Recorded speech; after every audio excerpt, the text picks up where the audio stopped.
Hi there, this is Ranjit, and in this video we'll be doing a Q&A session, and I'll be answering some of the questions that you guys have posted to me. Earlier just today I had asked you guys on Twitter if you had any questions, just post, and I've got a ton of questions from you guys. So I took about 25 of the most common questions and some very interesting one, and I'll try to answer them in this Q&A session. And the first question I got is from Siddharth, a very interesting one. Do you think the gap between low light camera performance of mid-range smartphones and flagship is reduced? He's asking. And will it be reduced further?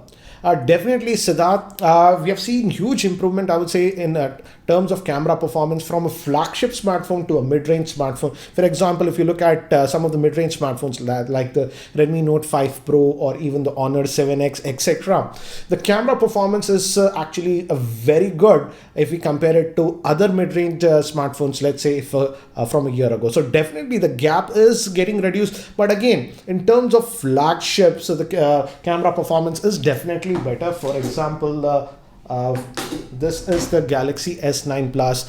They have that new technology of variable aperture. So stuff like this is actually pretty expensive. So it will be limited to what you say flagship. But yes, now I would say mid-range smartphones can also take some decent photographs in even indoor lighting condition. The situation is definitely improving.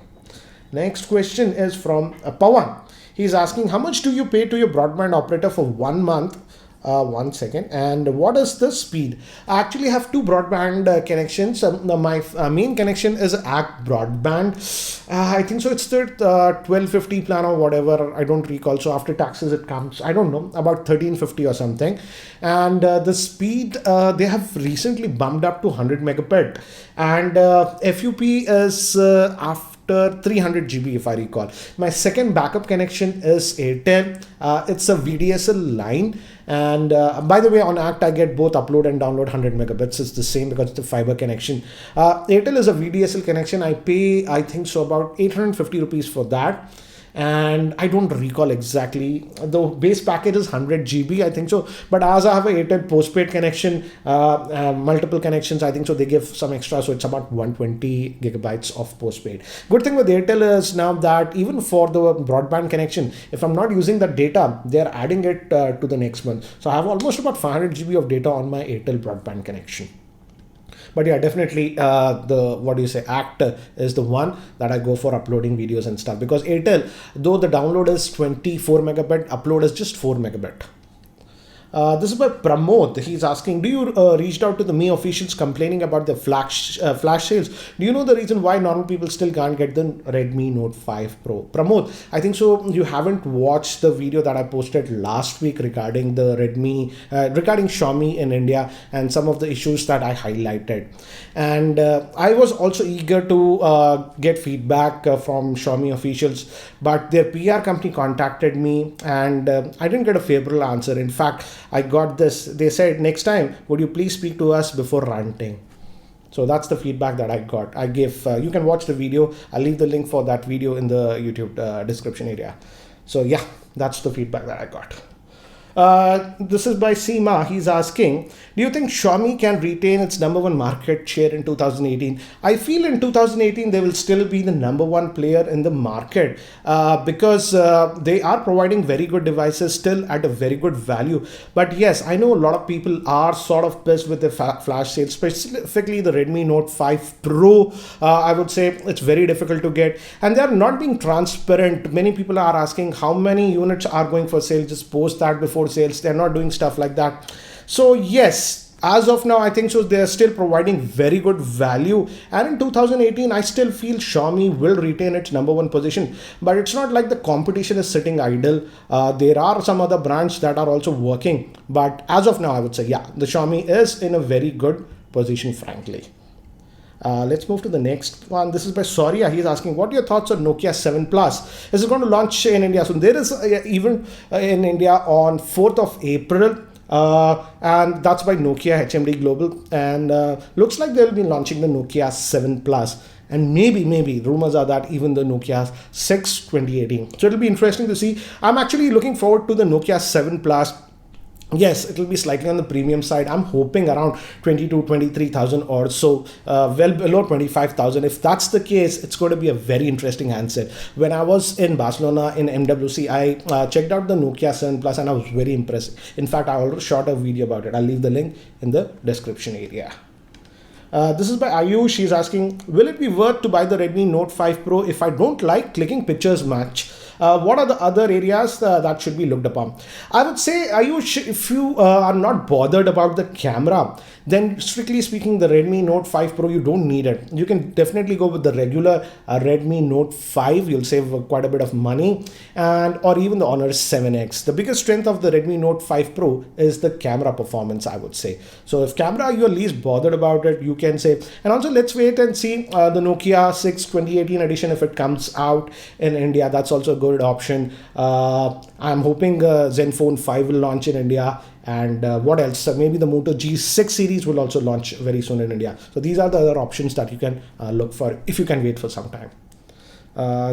This is by Indral. He's asking, share your thoughts about the MediaTek Helio P60 chipset. Also, it's rumored that Xiaomi is also going to launch a device with P60 in Q2. Yes, there have been strong rumors that Xiaomi will launch, new phone with the Helio P60. This Helio P60 again is a new chipset by MediaTek, and actually it's not getting the credit what it is. It's actually a very good chipset. It's the cores are based on the ARM Cortex A72, so very powerful. And in fact, if I recall, this is one of those few chipsets which has true dual 4G VoLTE support. Actually, I'm working on a video about dual 4G VoLTE, which is going to be very important, and I think so this chipset actually supports that. If you guys really want, I should make a dedicated video about the Helio P60 chipset.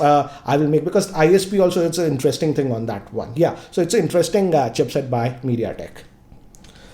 This is by Arthav. He's asking, how does it help to that specific company when they decide to sell their device only on online store? I mean, what's the reason? A very valid question. And guys, if you have noticed, if a product is just online, you might notice that the pricing of that product is actually pretty aggressive. But many brands who are both on offline as well as online, you notice that the price of that product generally increases.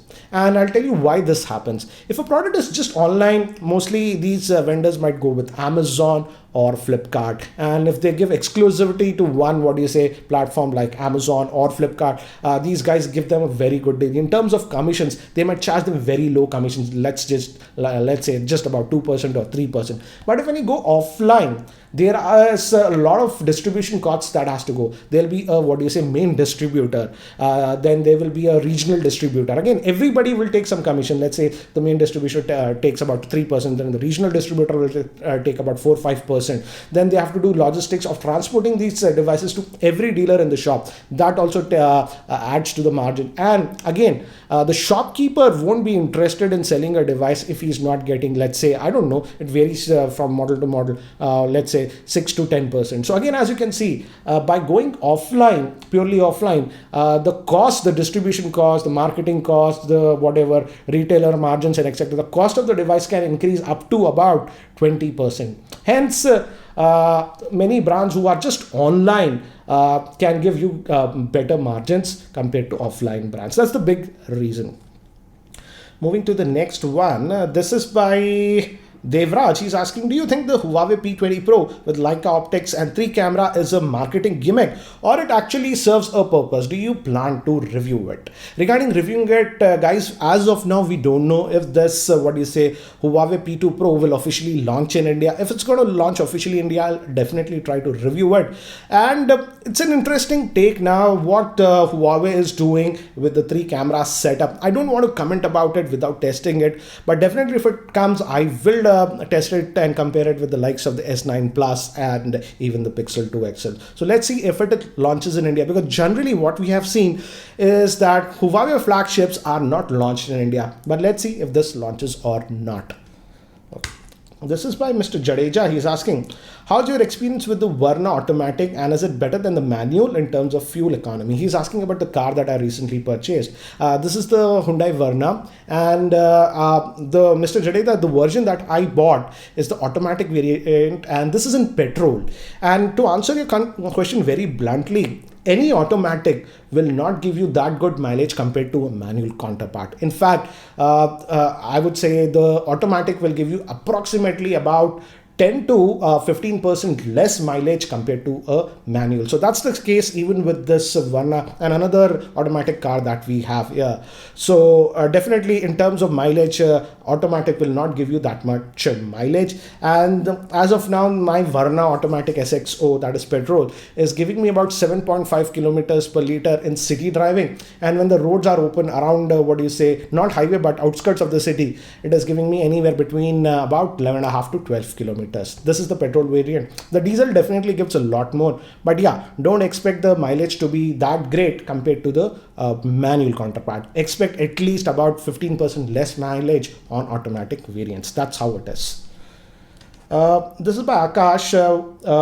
So what do you think about the OnePlus 6? Do you agree that OnePlus launching a new phone every 5 or 6 months, users are very confused? Yes, that's the trend with OnePlus. If you recall, the OnePlus 5T was launched in November. So add 6 months to it.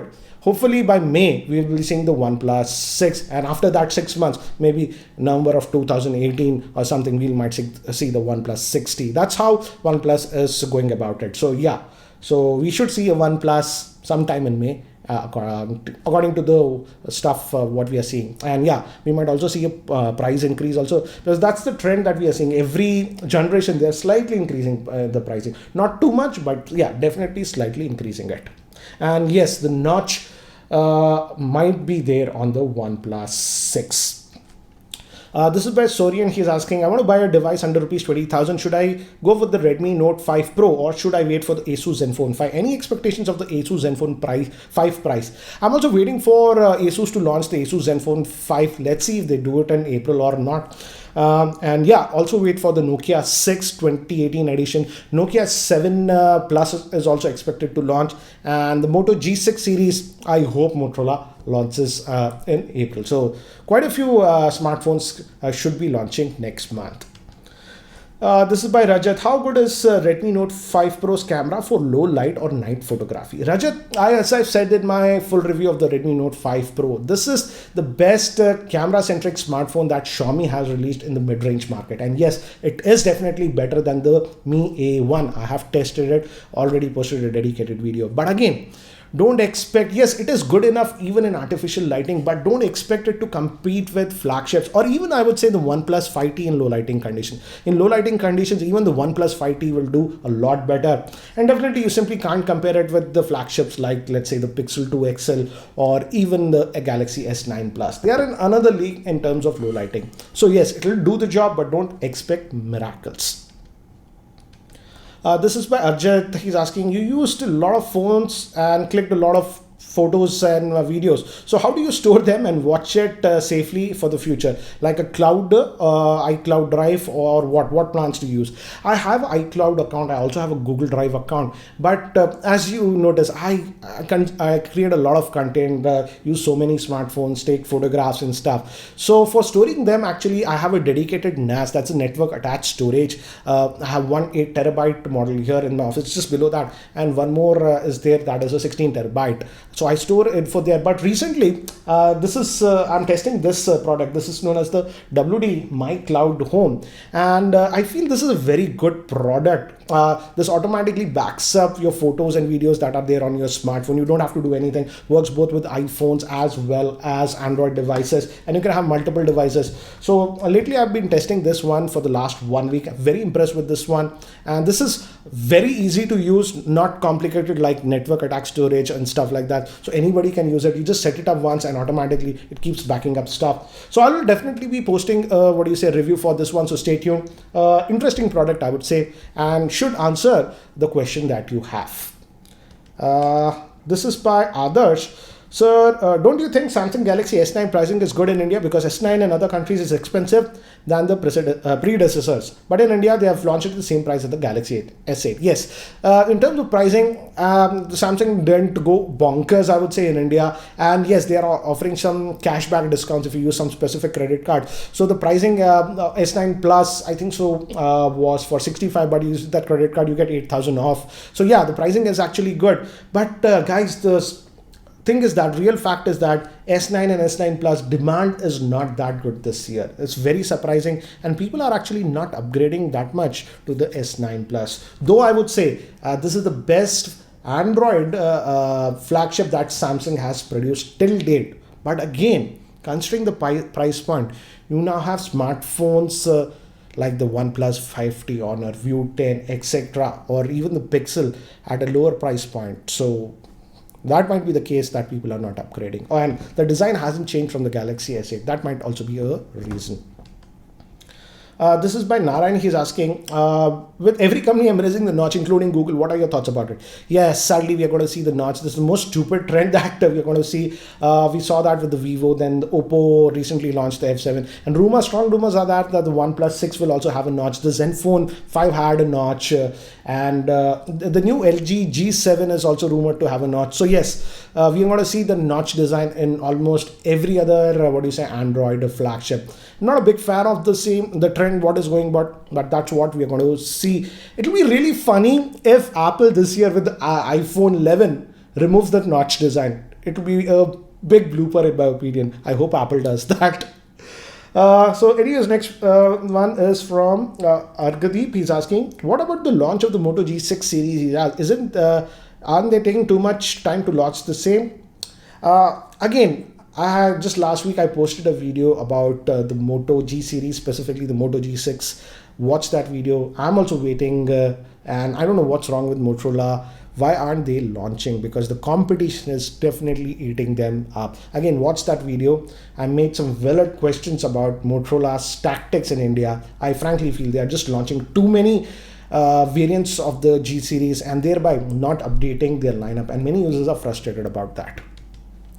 This is by Mr. Haak. He's asking, which is better, Apple CarPlay or Android Auto? What are your thoughts? Specifically in India, I would say Android Auto would be better than the Apple CarPlay. I have used both. My new car, Varna, supports both. The big problem with Apple CarPlay is that native navigation will simply not work in India. When you ask Siri to navigate to X point, it will say, this service is not available in your country. So the navigation does not work. In that way, I have been personally using Android Auto, and Android Auto works very well. In fact, I have already posted a dedicated video about that. I'll leave the link over here, the card. Watch that for more info.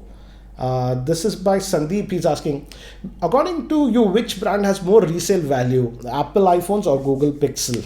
Definitely the iPhone, I would say. Any Android phone does not have that much resale value. And with iPhones, even I buy a lot of phones. Even if I sell an iPhone after say 4 or 5 months, I get a good resale value. I might lose just 20% of the value. But if it's an Android phone and I try to sell it after like say 4 months, I'll be lucky if I get 50% of the value. Sometimes I lose about 60% of the value. So definitely iPhones have amazing resale value. This is by Jaji. Why didn't you cover the Xiaomi Mix 2S? I never got a unit. I also don't know why I didn't get it. But yeah, I didn't get the unit by Xiaomi. They didn't send me. That's the fact. This is by Tejeshwar. Next interesting mid-range you are expecting. As I told you, I'm waiting for the Moto G6 series of devices, specifically the Moto G6 Plus, because that's their better variant. Then the Nokia 6 2018 edition. Interesting thing will be the pricing, if they can price it really right. And the rumors are that the Zenfone 5 lineup will also launch in India. So I'm waiting for that also. And also the Nokia 7 Plus. Strictly, it's not a mid-range because the pricing will be about 22 to 24,000, but it's an amazing handset. I checked it in MWC and it was an amazing handset. So I'm waiting for that. This is by Pranovgov. Can we expect EIS, that is Electronic Image Stabilization, on Mi A1 through OTA?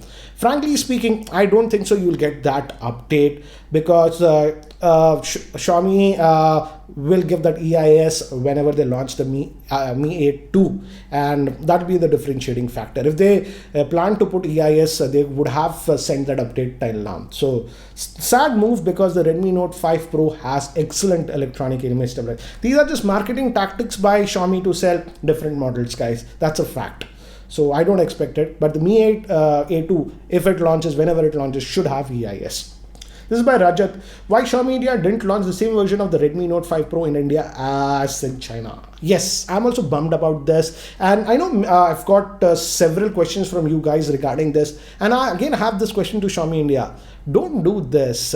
You got so much trust in India, people are trusting, but you launched the same name, same phone, what do you say, Redmi Note 5 Pro in China, and that one has a better variant, like the better rear facing camera and stuff. So standardize stuff and give everyone the same model. That way everyone will feel equal, not like say users from some country are getting special better version, or some other variants, people from other countries are getting some inferior version. Please don't do this. It just creates a very bad experience for the end user. So yeah, but that's the case. It's a different version in China.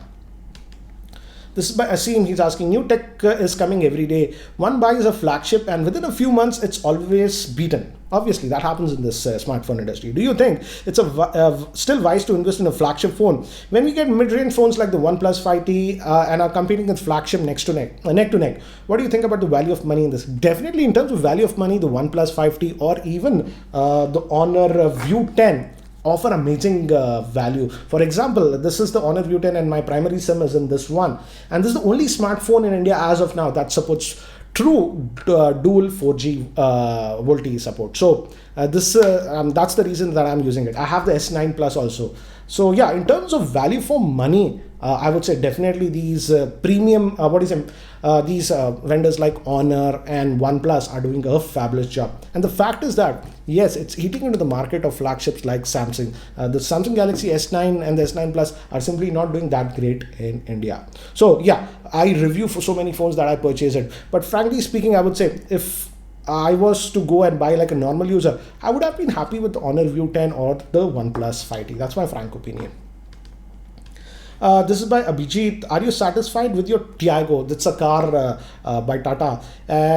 And how is the high-speed stability of Verna? The high speed of Verna is actually really good. The earlier Verna, the high-speed stability was not good, but it has improved a lot on the new Verna. Now coming back to the Tiago, again, my Tiago is also the automatic variant and it's a petrol one. Tiago, for some reason, if you go for the automatic, you don't have a diesel option at all. So yeah, the Tiago, I would say, is a very good city car. But on highways, I always feel lack of power. It's fine till about 100 or what, but if I need immediately pick up or something, then on the highways, I feel that Tiago, strictly speaking, I would say Tiago is not a highway car. But Tiago is an excellent city car, especially the automatic version. But again, in terms of mileage, I'm actually going to be posting a full review of the Tiago. That's the reason I purchased this Hero 5, because I don't know, I feel it's easier if I just mounted this on the chest strap and drive it and show you guys, it'll be easier. So I'll be posting a full review of the Tata Tiago very soon. It's been almost 3 months since we have been using it. So stay tuned for that. So guys, these were the common questions that I was getting, and I hope I've answered some of them. And again, do let me know if you have any other specific questions. Do post them in the comment section. I'll try to answer some of them. So guys, that's it for now for this video. And if you're still not subscribed to my YouTube channel, hit that subscribe button. Thanks for watching. This is Ranjit, and I hope to see you in my next video. Take care, guys.